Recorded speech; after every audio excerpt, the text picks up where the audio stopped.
ધારાસભ્ય ઋત્વિક મકવાણાએ તંત્રની કામગીરી પર સવાલો ઉઠાવ્યા. માત્ર નાના માણસો વિરુદ્ધ કાર્યવાહી થતી હોવાનો ઋત્વિક મકવાણાએ દાવો કર્યો. મોટા ભૂમાફિયાઓ વિરુદ્ધ કાર્યવાહી ન થતી હોવાનો ઋત્વિક મકવાણાનો આરોપ છે.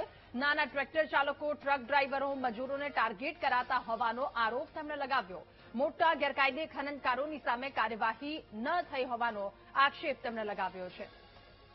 તો ઋત્વિક મકવાણા કે જેમના દ્વારા આક્ષેપ લગાવવામાં આવ્યો છે, સુરેન્દ્રનગરમાં અલગ અલગ 42 જેટલા લોકો કે જેઓ દુકાન પર બેસી અને માહિતી તમામ પૂરી પાડતા હતા, ગલ્લા પર બેસી માહિતી આપતા હતા, એ તમામ લોકોની પોલીસ દ્વારા અટકાયત કરવામાં આવી. ખનીજ ચોરીની અટકાયત પર રાજકારણ ગરમાયું છે. સુરેન્દ્રનગરમાંથી 42 ખનીજ ચોરીની અટકાયત કરવામાં આવી. જોકે આ મામલે ચોટીલાના પૂર્વ ધારાસભ્ય ઋત્વિક મકવાણા જેમણે તંત્રની આ કામગીરી પર કેટલાક સવાલો ઉઠાવ્યા છે. માત્ર નાના માણસ પર કાર્યવાહી કરાતું હોવાનું તેમના દ્વારા કહેવામાં આવ્યું. મોટા ભૂમાફિયાઓ ક્યાં છે? એમના વિરુદ્ધ કોઈ પણ પ્રકારની કાર્યવાહી ન થઈ હોવાનો ઋત્વિક મકવાણાનો આરોપ છે. નાના ટ્રેક્ટર ચાલકો, ટ્રક ડ્રાઈવરો, મજૂરોને ટાર્ગેટ કરી કાર્યવાહી કરવામાં આવી છે તેવું બતાવવામાં આવી રહ્યું છે. આ વાતને લઈને આરોપ પૂર્વ ધારાસભ્ય ઋત્વિક મકવાણા કે જેમના દ્વારા લગાવવામાં આવ્યો છે. સુરેન્દ્રનગર ખનીજ ચોરો 42 જેટલા ખનીજ ચોરોની ધરપકડ કરવામાં આવી, અટકાયત કરવામાં આવી. આ મામલે હવે રાજકારણ ગરમાયું છે અને ઋત્વિક મકવાણા કે જેમણે આ વાતને લઈને આક્ષેપો કર્યા છે કે માત્ર નાના જેટલા લોકો છે, નાના ભૂમાફિયાઓ, ટ્રક ડ્રાઈવરો કે જેમના પર આ કાર્યવાહી કરી અને તંત્ર દ્વારા સંતોષ માની લેવાયો છે.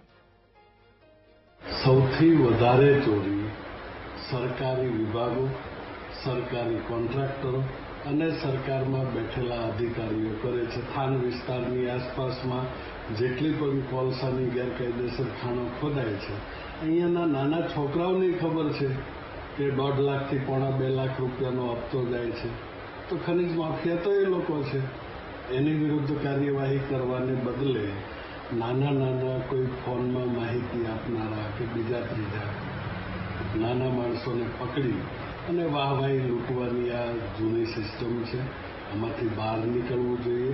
સરકાર ખરેખર ખનીજ ચોરી રોકવા બાબતે ગંભીર હોય તો એ દિશામાં પગલાં લેવા જોઈએ અને નહીંતર આને વ્યવસાયની રીતે કાયદેસર કેવી રીતે કરી શકાય, નાના માણસોને